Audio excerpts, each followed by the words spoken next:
G'day Gooners, and welcome to the latest episode of the post-match pod. Unfortunately, I haven't been on the pod for a while, but we're coming to you after a horrific 2 weeks as an Arsenal fan. Let's just be real with it. Obviously, we lost the Carabao Cup final to Man City. Apologies for not being able to be there on the pod, but Cal did very well at explaining all things Arsenal. But we thought we'd bounce back for our FA Cup fixture away at Southampton, Championship side, who have been doing very well, to be fair to them. And they were the better side on the day. We weren't very good at all. They beat us 2-1. We are out of the FA Cup. So within 2 weeks, we are now out of two competitions. So I guess the only two competitions that are left are the Premier League and the Champions League, the big two, which I think leaves a lot of pressure on the playing staff and the manager, obviously, Mikel Arteta. But I guess we are here with Cal, as always. The show must go on. Cal, how are you, my friend? I mean, not great. I mean, to be honest, what we're just out of two comps in 2 weeks. Like, it doesn't feel good at all. Like, it just seems like we're giving other people like a chance to make fun of us. That's what it feels like, honestly, bro. Like, the Yeah. amount of messages I've gotten, like conversations with people, and it's just like, yeah, I mean, this is just Arsenal, like this is just how it is. I mean, I thought that this season was the one to kind of break that mold, and it still can be, of course. Obviously, I think we will win the Premier League, Champions League. I'm a bit less confident now. I'm going to be completely honest after seeing how we perform in one-off games. Like, it's all good being in the league and winning league games and ticking those off, but when it comes down to the crunch time of one-off games, anyone can really win. And that's what we saw today. I mean, Southampton, credit to them. I think they were on a 14 game unbeaten streak. Now that's 15 now in the championship. They're pushing for a playoff spot. So, I mean, all credit to them. And yeah, they were just the better team on the day. That enough said. Yeah, it's one of those situations where honestly, we've all talked about how good this squad is, and the reason that we will probably go on to win the Premier League and have a good chance in the Champions League is because of that depth. But something that I have said very, very consistently throughout the whole season and last season was that if you actually look at our best possible front three, it's nowhere near the top 10, probably top 10 teams in Europe. And that to me, like, that is what gets you over the line. That is what separates the really, really good structural teams and the teams that win things. You look at Manchester City this season, and honestly, they haven't really had a good season. They've been beaten a lot in the Premier League, but they've got the best striker in the world who needs one chance and puts the ball in the back of the net. And they've just in January gone and bought the player that I thought in the summer we should have gone and got. So whilst I thought the going rate for a winger who's Premier League proven and international is probably around the 50 million mark, and that's what we paid for Madueke, who has actually done quite well this season. Yeah. He wasn't going to be the guy that got us over the line. Like, Yeah. he's not the difference between us coming second and us coming first. And so, like, whilst our I guess structural ability with the back 5-6 has always been a strength of ours, and nothing more so than this season. Like, it's been that back six has been the hallmark of I guess the baseline of the reason why we're going to be successful Yeah. in that front area of the pitch. Like, if you really looked at it, right, and I've been listening to all other Arsenal content and Arsenal podcasts as well. Um, if you looked at, and if I asked you this question, which Arsenal attacker has been the best for us this season? It's a difficult question, isn't it? I feel like I agree with you. It's a difficult question every season because of the amount of goals, how our goals are sort of spread out across the attackers. Every other team sort of has like a focal point. Like, obviously, Haaland, Man United, probably Bruno this season. He's been exceptional, but we don't really have that player. So I think Saka is supposed to be that player.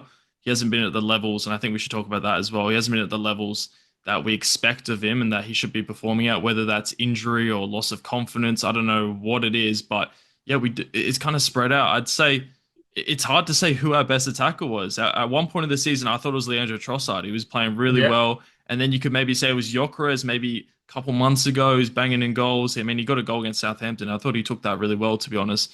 Saka, probably not. Havertz was out most of the season. Jesus, I mean, no way. He was out half the season as well. Martinelli, look, he always tries, but he's just not the same. I don't think he's good enough for us anymore. And then Madueke, Dowman looks like he probably has been our best attacker the last couple of weeks, but that's way too early to say. So yeah, it's a really So difficult question, isn't it? it is, man, and like this is the Gyökeres that everyone, including us, has been criticizing almost all season. And really, when you look at things, yeah, the first probably I don't know 10, 15 games of the season, Trossard was probably the standout. Yeah, Then we had a period where Gyökeres has been the standout. Maybe Eze of late has been yeah, producing moments, but for the guy who've really been criticizing to be Arsenal's best attacker in a team who are fighting for a Premier League, that tells you everything. It really yeah, does. Like, yeah, and it's worrying. And not only that, but now if you really looked up who is the most threatening attacker Arsenal have, it's a 16-year-old. How worrying is that? We're yeah, supposed to be we're supposed to be winning the Premier League or the Champions League, and our most threatening attacker is 16 years old. It's yeah, mental. It's yeah, mental, and it's just it's not sustainable over a long period of time. So they really need to address that in the summer, and I think they will. Honestly, I'm personally done with Martinelli. I'm done with him. yeah, He works hard. He's very, very good off the ball. But you can't have your best attribute as an attacker being your off the ball ability. It just can't be that yeah, way round. So I'm done with him. I'm done with him. I'm done with Jesus. And Jesus, I feel really bad about. yeah. Same. Obviously the injuries have killed him, but he's just not good enough anymore, unfortunately. And I'm actually nearly getting to that point with Havertz as well. And Havertz is a player who he could play in different positions. In that 2023-24 season, he was pretty good as that number 9. But obviously, Gyökeres has come in now. It's sort of clear that he's probably the favoured number 9. And for someone who's on 275k a week, like it's not. If he was on 100k a week, for me, it's like, yeah, obviously he's a very, very good squad player. Like, have him in the squad. But to be on that amount of money, to produce as little as he has done. Now, with Havertz, it's fair enough, I guess, because he's been injured a lot this season. Yeah, So, but even still, like the best form of ability is availability, right? So if you're not available, then you're no use to me, really. So I'm Havertz, I'd probably give one more season. But Jesus, Trossard, I'll also get rid of in the summer. He's got 1 year left in his contract. We gave him a contract boost in terms of his wage, but we didn't extend the amount of yeah, years on his contract. So he's only just gone down in value. So to me, I'd get rid of him. I'd cut the losses, which leaves you with Eze, who I don't know is a 10, such a left winger. Again, you've heard my views on it many, many times. I'm not going to go over it again, but I think he should be a left winger for us, with Calafiori as the left back hugging the touchline. So we get Eze inside. Obviously, that leaves you with Saka, Madueke as an option, Dalman as an option. Obviously, very, very promising young player. We can definitely talk about him because he was incredible again against Southampton. And Gyökeres as the striker. So one we year as need well. Next season he'll be back. So again. I would sell him personally. I would sell yeah, him. I think he's homegrown, so you make 100% profit on him. To me, we're at the stage of our development as a football club, and Arteta in his tenure at Arsenal, where we need to go and we need to kick on. So you need to add the highest level of quality now. We can't go buying Vieira, another one who'll be sold in the summer. yeah, Reece Nelson, another one who'll be sold in the summer. So that forward line needs almost a complete overhaul.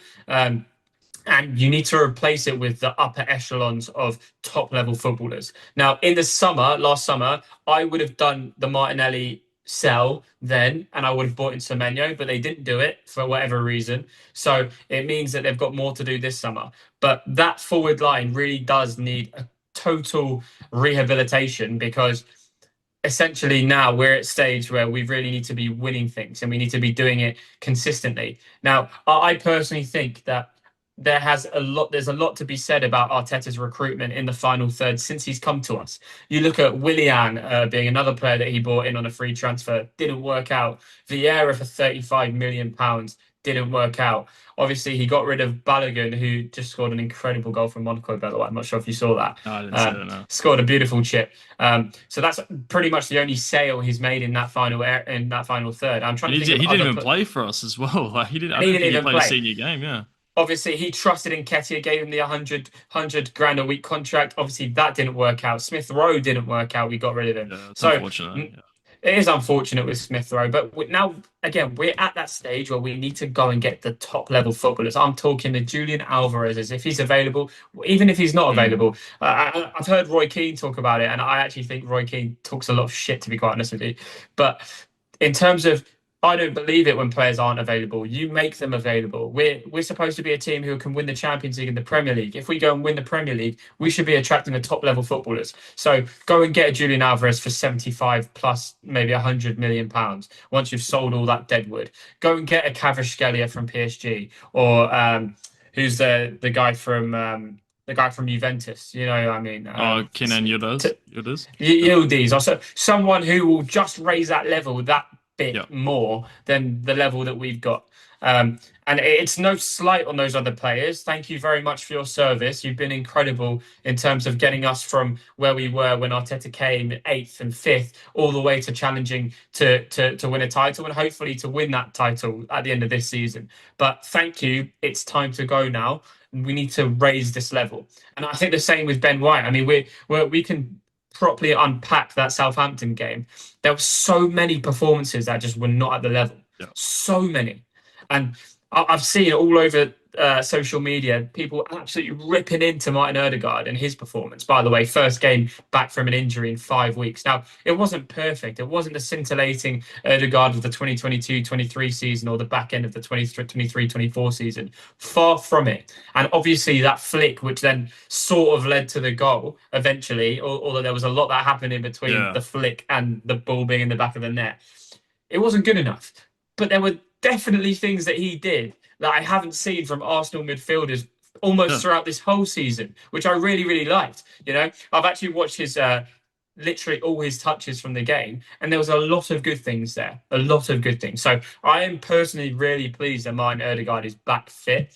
I personally think he probably got dragged because of the fitness, and he hasn't played for a while. He's just a scapegoat as well. Like, people seem to just love to blame him. He was probably one of our better players. Better, I say that in quotations, today, and he wasn't even that bad compared to all the other ones, to be honest. 100%. Of all of them, it's him and Dalman who really shouldn't be leaving that pitch with any shame, in my opinion. And obviously, I think those are the only two that I'll give like a slight pass as well. Obviously, Odegaard's been out for ages, first game back, and Max Alman's 16 years old. The other ones don't really have an excuse, to be honest. 100%. And obviously, like Odegaard also missed that chance. I mean, I personally have watched it back a few times. I think details and the one percenters in those sorts of moments are super important. I thought Martinelli just put too much on that pass. Even still, he still should have connected with the ball better, knowing the quality that Martin Odegaard has. So it was a poor miss. It was a poor miss. But it really is the responsibility of those experienced professionals. I mean, Ben White was horrific. Yeah. Oh my God. The defending for that first goal that we conceded was terrible. Miles Lewis-Skelly for his level. Again, I'm not going to blame Miles Lewis-Skelly because he hasn't really had a chance to play. So he hasn't got any rhythm.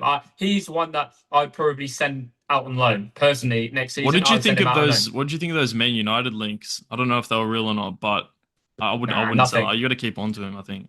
I would keep on to Miles Lewis-Skelly. I'd probably send him out on loan, whether it's playing regular football as a left back in a good Premier League side. I think he needs to go out on loan as a midfielder. I think his time at left back is probably coming to an end, to be honest. You can see that he's not fully comfortable with that. Yeah, he had a great season, of course, but Calafiori and Hincapié have come in and shown levels, and he hasn't looked like the same player since playing at left back. I don't know if it's the same sort of thing with Zinchenko. He sort of got found out. You know, the balls over the top he seems to struggle with. So I think if he can go out on loan and play that sort of advanced midfielder role, you know, that sort of role that Xhaka played for us 22-23, I think he'd play really well in that sort of position. I think if you can find a club that needs that sort of player, or if he's going to get a lot of minutes, whether that be, I think it would have to be Prem, maybe high level championship at most, maybe abroad as well. I don't know. I think he just needs minutes in midfield. That guy's too good for the Championship. I'll just put that one there. He should be playing in one of Europe's top leagues for sure. But yeah, he needs minutes. He needs minutes and he needs consistency, whether it be at left back or at central midfield. I agree with you. I think he'd be very good in that left 8 position. Yeah. I think just more generally, and it's something that Arteta got wrong against City, but he's also got it wrong quite a few times, is that balance of the midfield. Like, personally, Havertz is not a midfielder. He's just not. He doesn't turn quickly enough with the ball, and the best levels he's shown at Arsenal have been in the number 9 position. Yeah. I don't understand why Arteta keeps on persevering with him as a midfielder, especially when you're going to go with Norgard, who doesn't have legs at all.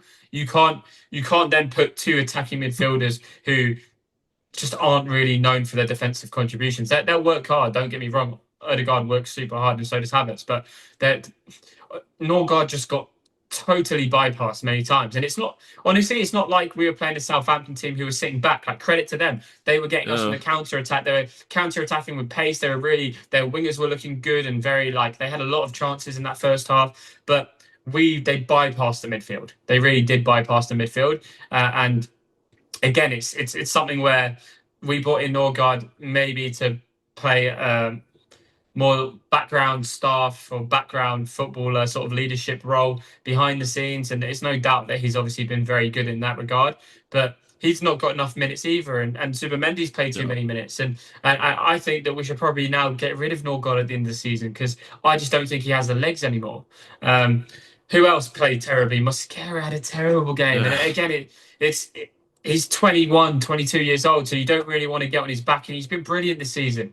But what we saw against Man City, right, in the final was Kepa, who just wasn't good enough. And when you don't have the backs, I guess the two centre backs in front of him and a Declan Rice or a Zubimendi in front of them, you just look a totally different outfit. You look like you can concede more goals. Like, when it's the spine of the team, isn't it? Like, the spine is the most important part. I want to say that. Sorry to interrupt, but the keeper, right. Like, why is Kepa playing again?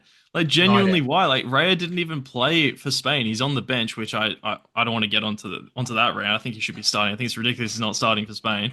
But yeah, Raya's had 2 weeks off. Actually, longer than 2 weeks off, because he didn't play the Carabao Cup final, sitting on the bench the whole time. Why is he not playing this game? Like, we saw what happened with Kepa in the Cup final. I know, obviously, keepers can make those one-off mistakes, but it wasn't even that. It's the whole build-up play, the whole commanding of the box, claiming crosses, everything. I just don't understand it. The only thing that makes sense to me, Kepa must have something in his contract where he has to play cup games. That's genuinely the only reason. Otherwise, it doesn't make any sense for me. Yeah, and it's just the confidence, like the Raya instills confidence. And so does playing Gabriel and Saliba together with Rice or with Zubimendi. I just think you rotate it too much. Personally, that was my opinion. I think that we're known for our defensive stability, so then you take that out, and not only do we look poor at the back now, we're obviously stale in attack like we've been all season. Like, it's not like we've been really like free flowing at any parts of this season, really. Maybe the Spurs games aside, but they're Spurs. So it really was a poor performance. But then when we got back into the game, and it was a good goal, to be fair, really good pass from Gabriel. Again, Gabriel I thought had quite a poor game, but that pass, he stepped into midfield, played a great pass into Kai Havertz. That's where you want Kai sort of in and around the box. He picked out Gyökeres, who came on, and really, really, really good finish from Gyökeres. It was his first touch. But then after that, you'd expect, like, the best Liverpool teams and the best Manchester City teams 100% win that football match once they get back into it. Kill it off, Kill it off. They kill it off, and they grow into it. But what happened after we scored was Southampton grew back into the game. It's happened to us a lot this season. You think of Wolves, you think of I don't know, many other games, even Everton. There's been many games this season where once we score an equaliser, even if we're down, we don't then carry on going and try and find the winner. It wasn't always like that as well. There used to be a point where, like, I swear every time we scored, we'd go and get another one straight away. I think 23-24 was probably definitely where we did that. Like, we used to score 3 goals in 10 minutes, and that was just normal when we were battering teams. When Havertz was playing really well in the yellow kit, around that period. I don't know what's happened since then, but it seems like maybe it's a more pragmatic approach from Arteta, which is probably the case, potentially, playing more safe. I mean, we've seen that this season, obviously. Attack's not as fluid, but the defense is very solid. I don't know if that's the reason, but yeah, something needs to change from now to the end of the season. I think maybe Dalman brings a little bit of that spark, and I'm glad that we have him. It almost feels it basically is a new signing. I know he played near the start of the season, but having that option, and he was one of our best players, is so handy to have, and I think he'll come in clutch. 100%, 100%. And you're absolutely spot on with the pragmatic approach and the safety approach. Even when he took off Miles Skelly, who by the way was having a very, very poor game, both in the first half and the second half, instead of taking off Norgard, he put Norgard in with Zubimendi. To me, that's the perfect time to play Miles further forward if you're going to bring on Calafiori. Bring on Zubimendi, play him as a six, but play Miles next to him. Get the balance right in the midfield. Have someone leggy next to Zubimendi who can use their body to then get past challenges and to ride challenges. I mean, listen, we love footballers who can get the ball in central areas and drive past players. That's what Dalman was doing when he got moved back into the 10. Now, I know that that is not Odegaard's skill set. It's just not what he's good at. Odegaard is good at picking locks. He's able to sort of pick the tempo of the game and be able to really instill what he wants to do on a football match. But he needs runners around him, and so I personally just don't think that we got the balance correct today. So yeah, I just don't think he really got the balance right today, and it's been sort of a theme all season, which is super frustrating, man. It's like we just don't look very fluid at all, and my thought process is really like it's got to the point where I'm thinking, can a different coach get more from the squad that he's got, or has Mikel Arteta really sort of overachieved with the squad that he has, especially the attacking players? I think in terms of the defensive structure, like there's not many coaches better than him. But in terms of coaching attacking players and attacking systems, I feel like firstly the level of footballer is not that great, but also I don't think he's a particularly good attacking coach. Or in the 2022-23 season, did he get lucky with how good we were, like in the attacking third, or was he really good at coaching the attacking football for that time? Like, it's a hard question to answer, really. I think, honestly, my thoughts on it, 2022-23, a lot of teams would come off, banter seasons. Teams knew that they could get at Arsenal. Soft underbelly. They knew they could pick up points. In that season, you could see the signs in pre-season. Like, I'm pretty sure I was predicting us to finish third or maybe even second that season. Because I used to do this thing with my friends where we predict the Premier League every season. I can have a look back at it. But I remember it was quite high because I remember in pre-season, we looked really, really good. And I don't know, obviously Arteta is a fantastic coach in world football. Like, he's the best ever coach to not win a trophy besides the FA Cup. You know what I mean? Like, yeah, quite possibly. He clearly has good attacking. We've seen it in the 22-23, 23-24. He has good attacking tactics, but I think the problem is maybe when teams sit back against us, does he have all the answers to combat that? I think that's the problem. It's easier to attack when it's more free flowing and teams, leave more gaps. Obviously, we've seen that this season. When we played Wigan, like we looked amazing. Obviously, I know the level of competition is different, but we saw what happened when it's a lesser team and teams they don't sit back as much. You know what I mean? Like every time a team has come at us, we've destroyed them. Like we saw with Bayern Munich, we won 3-1, convincing, played really good football as well. But now it's tougher this season. Every team, 19 or 18 out of 20 teams in the Prem, sorry, 18, not including us. Probably Man City is the only one that doesn't sit back. But even they did that as well. You know what I mean? So I think it's just about, can he solve the problem of the attack next season or for the rest of the season? Obviously, I hope it comes to the rest of the season. But I think it's going to be a bit more of the same. And we're just going to have to grind out results, to be honest. That's the way I'm feeling at the moment. But it seems like he has like a crazy amount of trust for players that have proven time and time again that they're just not quite at the level. Yeah. Like I don't understand how Martinelli still gets minutes. Like I don't know what he brings. I think on the pragmatic approach, it's because of his defensive attributes. I know obviously you don't agree with that, but Arteta really rates that in his players. I mean, you can see that. I think that's why he gets players. To be honest, I like Martinelli for that aspect, and I would keep him as a bench option for next year, just purely as a runner, as a substitute super sub. And I'd probably let go of Trossard just based off age and that sort of thing, unless we sign two left wingers, which I like realistically, obviously, they're probably not both good enough, but I don't think you can sell both unless we bring two in. I just can't see us bringing in two left wingers next season. It just doesn't seem. But if one of the left wingers is Eze, If one of the left Yeah, wingers but is we've seen, Eze, but like obviously, like if you and me were manager, we would do that. But Arteta doesn't is not going to play him at left wing. You know what I mean? So but that's just the way you it is. think that's because we haven't had Odegaard available for a lot of the season?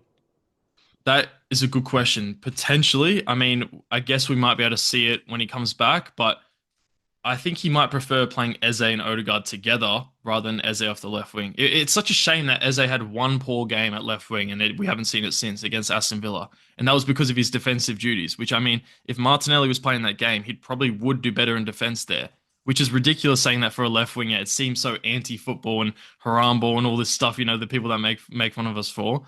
But Yeah. like, I just can't see us signing two left wingers. Obviously, I would love to play Eze there and hopefully he gets a chance after, he gets back from injury. But is it too much of a risk in the very, very crunch time of the season to chuck Eze there and he hasn't played there all season? I don't know. I don't think so, man. I don't think so. I think, whenever he's even drifted out to that left-hand side, he looks so Yeah. dangerous. I remember against Spurs, I think he just sort of was it Papisar, just looked so Yeah. silly on that Yeah. left-hand side. And even against Nottingham Forest at home, I remember he got the assist for Gyökeres on the left-hand side, just the Yep. first time pass with his left foot. Like he's had some moments out on that left-hand side as well as how good he is centrally. I just personally think the balance of that midfield needs to be slightly better than it's been. As well as having some more threat on that left hand side, whether it's playing Madueke on that left hand side or playing Saka on Yep. the left and Madueke on the right, just having some different variation. Whether it's I don't know Saka on the left and Darwin on the right, you just Yep. I would to actually me, love to see, sorry to interrupt, I'd love to see Saka and Madueke play left and right and just interchange every 15 minutes. I think that would work well and it's more unpredictable as well. I mean, look at the goal that Gyökeres scored today. Havertz with the left foot. Those cutbacks are like easy. Like we score so many from those. Look at Odegaard. I know he scuffed the shot today, but that's his zone. It's always the cutback, whether it was from like a Zinchenko or a Granit Xhaka. Those yeah. cutbacks work really well for us, and if we can get away to use it, like Martinelli isn't really going to do that. He tries, but the final ball isn't quite it, and that's just purely because he's not left-footed. I mean, if you have a left footer there, it might work better. But even when it's coming off his right foot, I don't back the quality of pass. You know what I mean? Yeah, fair. I don't. I just don't believe that he's really got technical attributes. He like gets the ball out wide and sort of puts the ball from one foot to the left, and people are, oh, wow, what a player. But then he like doesn't really. He hasn't had the ability to beat a player very Yeah, very often. Like you look at the best wingers in the world, and the one thing you can count on the Elises, the Kvaratskhelia, the I don't know, even the Dembele when he plays out wide, or I don't know. I'm thinking like back in the day with Neymar, Messi, like the really, really top level wingers, Mbappe. Um, the one thing you can absolutely count on is the fact they can beat a man. yeah. And I Semenyo as well. honestly, I think Semenyo Semenyo is the can do it. perfect person to Doku, compare him to. Yeah, yeah, Doku can do it. All these players, the Mahrez's, even Mahrez, who wasn't even that quick, because his first touch was so good, he had the ability to just shimmy past players like they weren't even there. So yeah, it frustrates me a lot, Martinelli, more than most actually, and Jesus as well. Because with Jesus, I just know like technically he is that good. He's been injured for too yeah. long, and it's very difficult to get back to the level that you once were Thing is, after such a long period of time out. I know you're saying that Jesus isn't good enough anymore for Arsenal. I agree with that. He like realistically, he probably would have left last summer, but he had an ACL injury. Like we literally could not sell him. Like Yeah. a team is not going to buy someone halfway through that ACL recovery. So we were kind of just stuck with him this season. He's played all right role when he came in the first like month. He was okay. Like it took minutes off Havertz and Gyökeres' legs. I'm sure he's a good character in the dressing room as well. But besides that, I think after hopefully when we win the title in the end of the season, I'm gonna give all my thank yous to Jesus for what he did for us. But I think it's time to move on. I think. Yeah, for sure, for sure. And yeah, it's sad. It's sad, man, because when he first came to us, Yeah, that first 6 months was just absolutely special and love it. scintillating. Yeah, So, yeah, it is sad. It is sad. But in terms of the rest of them, like we just need more productivity from that front line and less structure and roboticness. I'm not sure if that's the right phrase, but that's it seems very robotic, and it just it also seems that, like, in January we had a chance to really go and do something. And what did we Yeah, do? We actually got rid of a player who has the ability to come up with something from nothing in Wanyeri. Obviously he's gone out on yeah, loan. So we've actually lost talent in the middle of the park or from that right hand side. So yeah, it's scary. It's scary, but needless to say, we're still sitting top of the Premier League and probably favourites to win it. And if we don't win it now, I would actually say for the first time we've bottled it, yeah. because in the position that we are in with 7 games to go or 8 games to go, we actually have easier fixtures on paper than Man City do. But now they're starting to hit the levels that we are accustomed to with Man City, and we just need to get across the line. I think that is really the end of it. We just need to get across the line in the Premier League, and whatever happens in the Champions League happens. Like, we'll be super happy if we win the Premier League. The parades will be out. Yeah. Yeah. So it's nervous end to the season incoming, but you got to be still confident with all our Of players coming course. back from injury as well. You got to stay positive. There's nothing else we can do but to stay positive. I think also if we do go on to win the Premier League, I think we will. I think it will kind of mask these performances a little bit. For And sure. of course, like it'll be a fantastic season. Arsenal winning the Premier League after what 22 years, like amazing, of course. But there still are problems at hand that we need to look at. But we can look at them in more positive outlook and more money as well. I mean, if we win the Premier League, more money to sign better players. Like that will fund. 100%. How much money do you get for winning the Prem? Is it 100 I mil, don't know, something like probably that? 100 odd I million. mean I don't know. that funds a superstar right there. Maybe even two solid players as well. Like you absolutely take that. I think it's so crucial that we do use that money properly.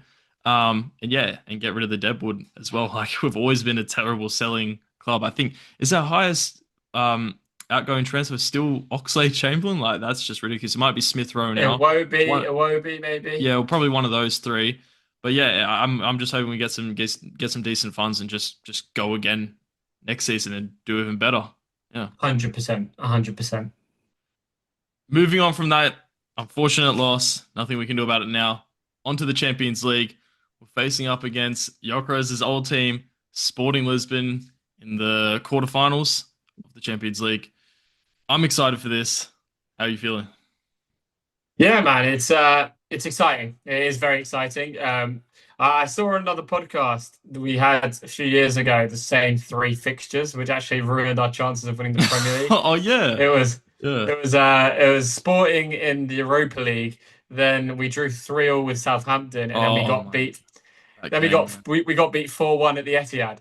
So Oh my god. it's not in the same order necessarily, but we have those 3 games, and we haven't gone to a great start with the Southampton game. So we need to bounce back. I mean, Bournemouth as well. Maybe Nelson gets recalled from his loan and last minute winner. How good. Yeah, some things has to be done. I think is he injured, Reece Nelson, at the moment? I don't know. I don't know. I don't know, But that man. guy, he's I always think he's on injured. and But off. Yeah. that's right. That's right. But yeah, Sporting, hard place to go. I know they've got a striker called Luis Suarez. I think they do. I think he's on very very Right. good form. Not the FIFA same one. regen. I'm sure he Right. won't be biting anyone's shoulders today or tomorrow morning. But it's a Wednesday morning kickoff at 5 a.m. Obviously, Yeah. the clocks went back recently, so it's now 5 a.m., which for me actually works out perfectly because Yeah. it I means I like the can watch 5 a.m. the whole game. more. Yeah. 100%, 100%. But hopefully we'll have a few players back. Hopefully Declan Rice will be back for that game. I mean, it's crucial that he's back for that game. Obviously Yuri and Timber as well. Trying to think who else. Obviously, it's good to have Calafiori back and playing. David Raya will be back in the team. You'd assume. Saka back as well. Saka will be back. Exactly that. Exactly that. So maybe even Trossard. I'm not sure if was Trossard. No, Trossard wasn't on the bench, was he, for the Yeah. Southampton Well, I game? thought. Yeah. Maybe I think he might be one of the ones that's actually injured from the international break potentially. Well, there you go. The fact that they all missed the Southampton game sort of shows me that most of them were actually injured. Yeah. But yeah, I'm not sure if Gabriel came off injured or he was just subbed. I actually honestly I think don't he'll be know. okay. He Maybe always seems to be okay most of the time. So yeah, no worry about exactly that. Exactly that. So yeah, massive game. Obviously, it's at Sporting's ground. The first leg of all our knockout games will be away, which is good for us because it means the second leg is at home. Obviously, away goals don't count. You just got to win. I guess both the fixtures or at the end of the second fixture, you have to be winning. But yeah, I'm confident. I think it's a game where, especially at home for Sporting, they'll probably want to come play to win. Quarterfinal of the Champions League, massive game. What a way to bounce back. I'm confident. I'm gonna stick my neck out on the line. I think we're gonna win quite comfortably in this game. I'm gonna go 2-0. Okay. I'll say 2-1. I probably would have said 2-0, but I'll say 2-1. The only reason is I think Sporting home ground advantage, they'll be fired up for it. I mean, they came off the 5-0 win against Bodo Glimt when they were 3-0 down in the first True. leg, which is just that's crazy, by the way. I mean, I feel bad for Bodo Glimt.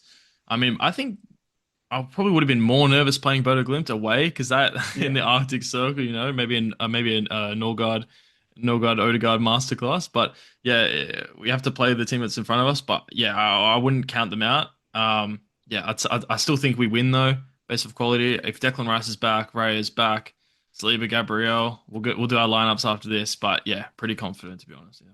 Who do you think will love score? it. I think Gyökeres will Yeah, score. I have a feeling old club. Yeah, I reckon Jokeris will get one. I reckon he will. I mean, fair play to him. He's fired Sweden into the World Cup with two really Yeah, important goals in the last yeah. two games.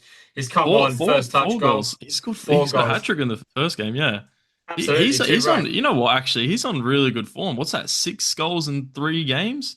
Yep, yep, Crazy, isn't it? I mean, all credit to him awesome, taking Sweden into the World Cup. I don't know if you saw the photo as well for him doing iconic. this one. Yeah, with all the people behind him. Yeah, it's class. Well, how did England go?